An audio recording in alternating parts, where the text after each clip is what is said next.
కాబట్టి ఇశ్రాయేలు నీ పితరుల దేవుడైన యెహోవా నీతో చెప్పిన ప్రకారము పాలు తేనెలు ప్రవహించు దేశములో మేలు కలిగి బహుగా అభివృద్ధి పొందునట్లు నీవును వాటిని విని అనుసరించి నడుచుకొనవలెను. ఏంటి అనుసరించి నడుచుకోవాలంట?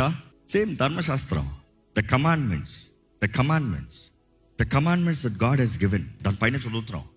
దేవుడు అంటున్నాడు, నీకు పాలు తేనె ప్రవహించే స్థలాన్ని ఇస్తున్నాను. I'm giving a wonderful land, wonderful year, wonderful season. But then అందులోకి వెళ్ళినంత మాత్రాన నీకు సక్సెస్ వచ్చేది. నువ్వు ధర్మశాస్త్రం, ఆయన ఇచ్చిన నియమాలను లోబడితే మాత్రమే, ఆ నియమము ప్రకారం జీవిస్తే మాత్రమే నీవు వర్ధిల్తావు.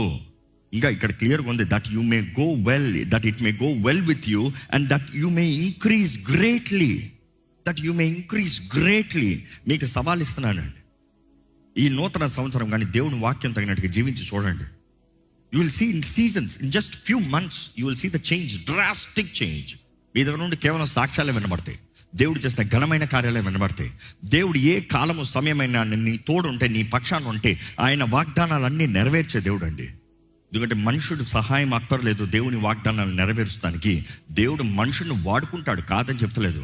కానీ మనుషుడు విరోధంగా తిరిగితే దేవుడు ఆయన వాక్కుని నిశ్చయంగా ఏదో ఒక రీతిగా జరిగించే దేవుడు. అది నమ్మండి.